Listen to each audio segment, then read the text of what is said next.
लोकसभा चुनाव की सरगर्मियों के बीच आज सोनीपत लोकसभा से कांग्रेस प्रत्याशी सतपाल ब्रह्मचारी अपने 30 कार्यक्रमों के व्यस्त दौरे से समय निकालकर गोहाना बार में वकीलों के मध्य पहुंचे। यहां पहुंचने पर बार सचिव मंजीत लठवाल समेत अन्य अधिवक्ताओं ने उनका फूल मालाओं से स्वागत किया। इस दौरान बार सचिव मंजीत लठवाल ने बार में पहुंचने पर सतपाल ब्रह्मचारी व अन्य का अभिनंदन किया। कांग्रेस के वरिष्ठ नेता श्री महावीर प्रसाद जी और बार के सभी सम्मानित साथियों, सबसे पहले मैं आप लोगों की तरफ से अपनी तरफ से सतपाल महाराज जी का स्वागत करता हूं, बार में आने पर हार्दिक अभिनंदन करता हूं। वहीं प्रमुख व्यवसायी और कांग्रेस नेता मुकेश तायल ने कहा कि इस देश को चलाने के लिए वकीलों का अहम रोल रहा है, इसलिए सतपाल ब्रह्मचारी का सहयोग जरूर करें। कांग्रेस को चलाने के लिए वकीलों का एक अहम रोल रहा है। आप शुरू से आकर तक देख ले, वकीलों का पूरा साथ रहा। इस देश का भला चाहते हुए महाराज जी की मदद करें। वहीं विधायक इंदुराज नरवाल ने कहा कि आज इस चुनाव में लड़ाई एक तानाशाह और आम आदमी के बीच की लड़ाई है। वोट की अपील करने के लिए आए और आप सब ने पता है कि भाई आज हरियाणा की बात हो चाहे देश की बात हो, बीजेपी की सरकार भी आपने देखी और कांग्रेस की सरकार भी आपने देखी। आज ये कोई लड़ाई कांग्रेस और बीजेपी की नहीं है। आप मेरे से बहुत ज़्यादा समझदार हो, सारे वकील हो, मैं आप पे सीख के जाऊँ, लेकिन आज जो लड़ाई है वह एक तानाशाह और आम व्यक्ति के बीच में है। जबकि गोहाना विधायक जगबीर मलिक ने वकीलों को कहा कि भाजपा सरकार के 10 साल के कार्यकाल में जो कानून बने, हम सबको उनका विश्लेषण करने की जरूरत है। 10 साल से जो कानून बने हैं, जो बनने जा रहे हैं, उनका विश्लेषण करो आप। क्या वो पारदर्शी है? क्या वो लोगों की भावना के अनुरूप है? एक सुने है न्याय संहिता तैयार हुई है, आपको तो पता होगा न्याय संहिता। न्याय संहिता जिस दिन आएगी, क्या कोई कमेटी ऐसी थी सुप्रीम कोर्ट के वकीलों की, हाई कोर्ट के वकीलों की, लोअर कोर्ट की, जिससे ये विचार मांगे गए हो भाई हम ये देश में लागू करने जा रहे हैं, इसके बारे में सुझाव दीजिए। इस दौरान सतपाल ब्रह्मचारी ने अपने संबोधन में वकीलों को हारे का सहारा बताया और वकीलों से हाथ जोड़कर कहा कि आप बुद्धिजीवी वर्ग हैं, आप किसी को भी वोट दें तो सोच समझ कर देना। आज हम ऐसे सदन में हैं जिसको बुद्धिजीवी कहा जाता है, और एक बात है ना आजकल चल रहा है हमारे भगवान के बारे में, हारे का सहारा। और कोई है तो वे अधिवक्ता हैं, जिसको कहीं भी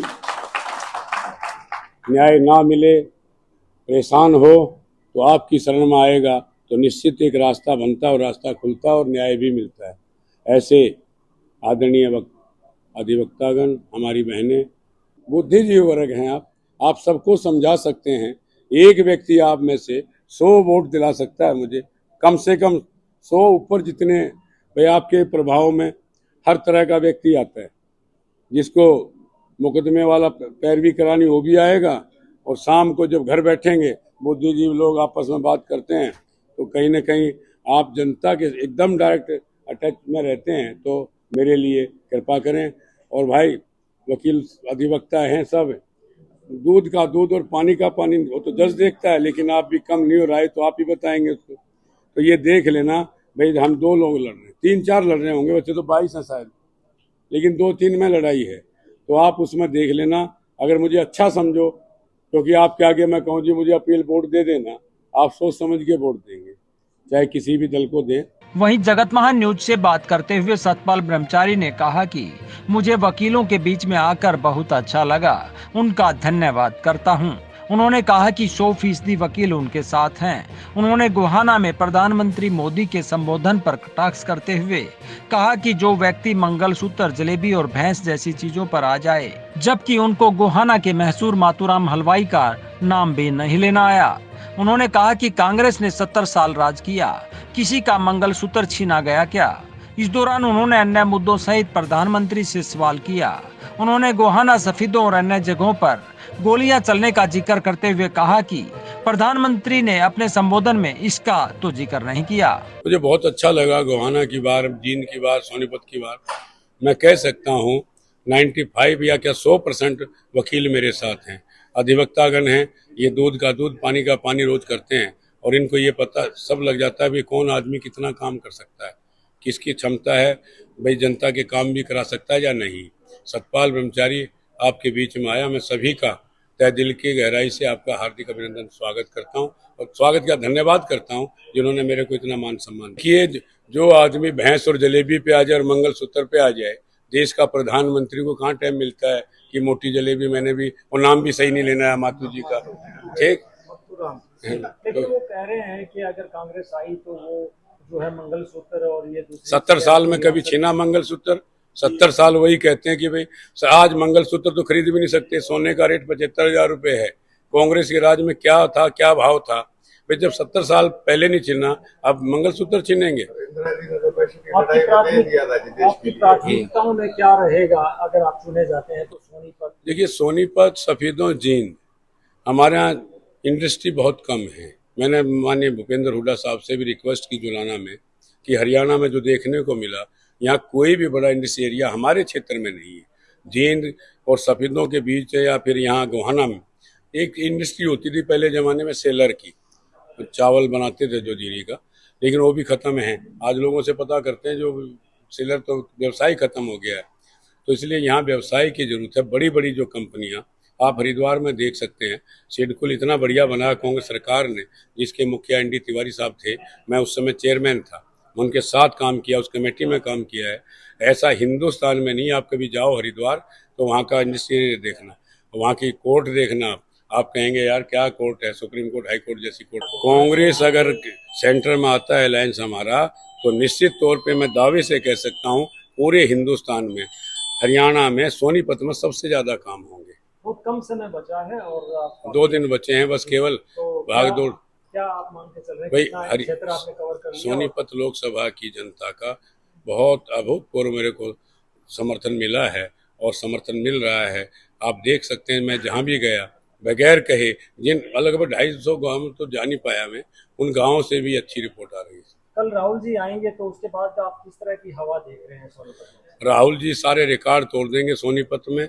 आप भी देख सकते हैं, ऐसा युवा कहते हैं भाई राजकुमार, हमारे जो लोग कहते थे कि राजकुमार है, ये है, पता नहीं क्या क्या नाम निकाल दिए थे।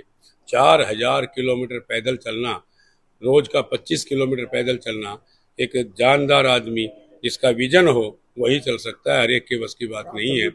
और उन्होंने यात्रा क्यों निकाली कि हिंदुस्तान एक रहे, जो इन्होंने तोड़ने की बात कर दी थी, जाति धर्म में विशेष करके आपस में लड़ने का काम कर दिया था, धर्मों को तोड़ने का काम कर दिया था, उसको जोड़ने के लिए श्रीमान हमारे कांग्रेस के पूर्व राष्ट्राध्यक्ष और वर्तमान में नेता, आपने देखा होगा साउथ से लेके उत्तर जम्मू कश्मीर तक ऐसी यात्रा की, पूरा भारत जोड़ो यात्रा, वही भारत जोड़ो यात्रा नाम दिया था उसका। और आगे फिर अब चुनाव के बाद फिर शुरू करेंगे। ऐसा व्यक्तित्व है राहुल गांधी जो जानता है। और यहाँ तो आपके यहाँ तो धान लगा के चला गया जो आदमी, ये कहते हैं कि भाई खेत में नहीं जाएगा, और उन महिलाओं को, उन माताओं को अपने घर बुला के अपनी मम्मी से मिलवाया, वहाँ भोजन कराया। ऐसा दयालु आदमी भी बहुत कम है। मैंने बहुत नज़दीक से देखा है, बहुत नज़दीक से राहुल जी के साथ कई बार मीटिंग में, पहले भी और बाद में भी। ईमानदार है, ऐसा ईमानदार आदमी मुंह पे कहता है, साफ कहता है, कोई उसके मन में ये नहीं कि किसके प्रति, उसके प्रति जो देश चलाना जानते हैं, देश चलाया उनके पूर्वजों ने, स्वर्गीय श्री जवाहरलाल नेहरू, इंदिरा गांधी, राजीव गांधी, और आगे ये देश चलाएंगे। लेकिन जिस प्रकार से भाजपा 5 किलो अनाज देने की बात करती है, आप 10 किलो कह दिया खड़गे साहब ने। 5 लाख का बीमा करने की बात, आयुष्मान कार्ड देने की बात करते हैं, आप 25 लाख देने की बात। आज तक किया कोई काम? 15 लाख रुपए भी दे रहे थे खाते में। मैं एक दिन बैंक में चला गया, पूरा ट्रक फार्मों का भरा। मैं भाई ये क्या है? बोला जी रद्दी हो गई है, जब मोदी जी के अकाउंट खुलवा रहे थे ना जीरो बैलेंस के, ये लोगों के फार्म पड़े, क्या करें? वो वहाँ वेट कर रहे हैं कि क्या पता इनमें पैसे आ जाएं कभी। नहीं, पहले भी तो बनाए थे, कोई मकान दिया किसी को? 2 करोड़ या कितने करोड़ मकान दे रहे थे, एक नहीं दिया। 2 करोड़ नौकरी की बात करी थी, उन्हें दिया। जो परमानेंट सर्विस थी, एक ही सर्विस, हरियाणा के लोग मिलिट्री में जाते थे, हर घर में मिलिट्री का एक जवान होता था। आप जानते कितने लोग फौजी आए, वो वीर क्या अग्निवीर योजना ले आए, 1 साल की ट्रेनिंग, 3 साल की नौकरी। जब तक बेचारा कुछ कमाई क्या होता है जो उस घर आ जाता है, ना शहीद का दर्जा, ना पेंशन का दर्जा, ना कैंटीन का लाभ, वो व्यक्ति क्या करेगा घर आने के बाद? ना इधर का रहा ना उधर का रहा। 17-18 साल से 22 साल में घर आ जाएगा। तो जनता विश्वास कर रही है आपकी बात? जनता बहुत विश्वास कर रही है। हरियाणा में 10 की 10 सीट, एक आम पार्टी की और 9 कांग्रेस की। हर जगह बिल्कुल जबरदस्त ताकत से लड़ रही है कांग्रेस, और हो सकता है आप 8 साल तो लग गए कहने पत्रकार के, और ये 10 के 10 भी आ सकती है। गोहाना में आप जानते हैं, आप तो सब पीड़ित आपके पास ही आते होंगे, सरेआम गोली चल जाती है। सरकार क्या देखती है? रोज की रोज कभी गोहाना, कभी सोनीपत, कभी रोहतक, कभी सांपला, कभी सफीदों जैसे शहरों में गोली चल गई। गोहाना में आपके सामने है, हमारे मिठाई वालों के ऊपर गोली चल गई। बोले प्रधानमंत्री एक बार तो कम से कम ये कहना चाहिए था, भाई को जो गोली चलाएगा उसका इलाज करेंगे। कांग्रेस की सरकार आएगी, गोली क्या टेलीफोन करेंगे, उसको पता लग जाएगा क्यों टेलीफोन किया है। बार सचिव मंजीत लठवाल व अन्य वकीलों ने कहा कि सतपाल ब्रह्मचारी को हमारा पूरा समर्थन है। हमने किसी अन्य को अभी तक कोई वादा नहीं किया था। ब्रह्मचारी जी को मैं पूरा आश्वासन देता हूँ अपनी और बार की तरफ से, इनकी झोली भर देंगे, वोटों की कोई कसर नहीं छोड़ेंगे। पीछे बड़ोली जी भी आए थे, हमने उनको कोई आश्वासन नहीं दिया क्योंकि वो विधायक भी रह चुके हैं। उनके हल्के से खुद ही लोग शिकायत कर रहे हैं कि विधायक बन के किसी से अच्छे से बात भी नहीं की उन्होंने। एक तो हमारे वेद प्रकाश शर्मा जी ने तो उनके सामने ही उनको बोल दिया था कि आज वोट मांगने आ गया। जब विधायक था जब तो हमसे बात भी नहीं करता था, हमसे बांस आती थी आप लोगों को। दूसरा, सतपाल महाराज जी की फेवर में हम बिल्कुल तन मन धन से इनके साथ हैं और पूरी बार इनकी वोट देगी और जहां भी होगा इनकी हर तरह से मदद करेंगे। ये हल्का जो है ना 10 साल से भ्रष्टाचार से पीड़ित रहा है। हमारे पास कोई नेता सुनने वाला नहीं था इस गवर्नमेंट में। हम नेताओं के पास गए, उन्होंने कहा हम लाचार हैं, हम कुछ नहीं कर सकते।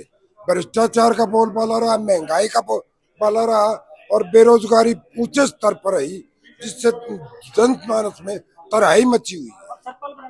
सतपाल ब्रह्मचारी जी जो है वो उम्मीदों पर खरे उतरेंगे। जो इनकी रिपोर्ट्स हमारे को आई है उनमें जो है ना ये आम जनता के साथी रहे हैं, पीछे भी और आगे भी रहेंगे। इस दौरान विधायक जगबीर मलिक ने कहा कि मोदी की रैली में उनके संबोधन के बाद बीजेपी की किरकिरी हुई है। उन्होंने कहा कि रैली में लोकल तो सिर्फ 4000 आदमी थे, बाकी सबको पता है कहां से आए थे। सबसे पहले तो मोदी की रैली के बाद इनकी किरकिरी हुई है। जो मोदी ने यह जो बात कही है ना, जो भाषण दिया है, उससे शर्म आते है कि प्रधानमंत्री की ऐसी भाषा हो सकती है। प्रधानमंत्री के कांग्रेस वाले तुम्हारी भैंस चोर ले जाएंगे, कांग्रेस वाले मंगलसूत्र छीन लेंगे, ये प्रधानमंत्री की लैंग्वेज है। और इसके पास तो यहाँ से 3-4 हजार आदमी थे, बाकी लोग जहाँ से आए थे पब्लिक को पता है, पब्लिक सब जानती है कौन लोग थे यहाँ रैली में। इतने 4000 आदमी जो हल्के के थे लोकसभा के थे, उनसे रैली समझते बहुत कुछ हो गया। मैं गई है नेगेटिव गई है, बीजेपी के खिलाफ गई है और राहुल गांधी का बड़ा रुतबा है। आज राहुल से आज मोदी के पास कहने के लिए कुछ भी नहीं है सिवाय राहुल गांधी के खिलाफ बोलने के। राहुल गांधी के खिलाफ बोलता और कोई इसके बाद बोलने की बात नहीं है। तो राहुल गांधी से डरता है मोदी, और आने वाले समय में 400 पार नहीं, ये 150 तक सीमित रह जाएंगे, ये मेरा। बड़ौदा विधायक इंदुराज नरवाल ने कहा कि मोदी जी के आने से एक बदलाव जरूर हुआ कि लोग उनके खिलाफ हो गए। उन्होंने कहा कि जिस मातूराम हलवाई ने विदेशों तक गोहाना का नाम रोशन किया, उनका भी उन्हें गलत संबोधन से अपमान किया। इस दौरान उन्होंने कहा कि कल सोनीपत में राहुल गांधी आएंगे, आप मोदी और राहुल गांधी के संबोधन का आकलन करके देख लेना कि किसके संबोधन में देशभक्ति की बात है। देखिए बहुत बड़ा बदलाव है और मोदी जी के आने से बदलाव एक होया कि बीजेपी के और खिलाफ हो गए लोग। उन्होंने आना तो अपने हरियाणा प्रदेश की सरकार की कोई विकास की बात बताई, ना कोई रोजगार की बात बताई, ना सेंट्रल गवर्नमेंट का कोई बात बताई। एक बात पा गया कि हिंदू मुसलमान लोग समझदार हैं। मातूराम जी की इतने मशहूर हमारे सेठ हैं गोहाना के, जिन्होंने विदेशों तक नाम करा, मातू की जलेबी, जिन्होंने गोहाना का, मगर ये कहूँ गोहाना को भी प्रसिद्ध करने का काम किया, तो चौधरी लाला मातूराम जी थे। उनका भी उन्होंने मजाक उड़ाया। यहाँ के जो बनिया पंजाबी जो गोहाना के स्थायी निवासी हैं, उन्होंने इस बात का बड़ा दर्द हुआ कि हमारे लाला सेठ मातूराम का भी मजाक उड़ाया। और फिर आपने देखा उनकी जो भीड़ थी, उस भीड़ का भी आप सब लोगों ने पता वो कहाँ से आई। वो सारी कहीं किराए की, पैसे की, कहीं बाप ब्याह की थी और क्या की थी। और कल जब हमारे नेता राहुल गांधी जी आ रहे हैं, आप देखना कल लाखों की संख्या में वहां भीड़ होगी और ओरिजिनल दिल से अपनी गाड़ी में अपने खर्चे से कल सोनीपत की रैली देखना, उसका मुकाबला कर लेना। और जो नरेंद्र मोदी जी प्रधानमंत्री ने भाषण दिया, जो उनकी भावना थी उस भाषण में, और कल नेता राहुल गांधी जी का भाषण, अब दोनों का उनका करना मिलान, भाई किसने देश की बात करी और किसने देश विरोधी की बात करी। जगत महान न्यूज के लिए गोहाना से तेजवीर सिंह की रिपोर्ट।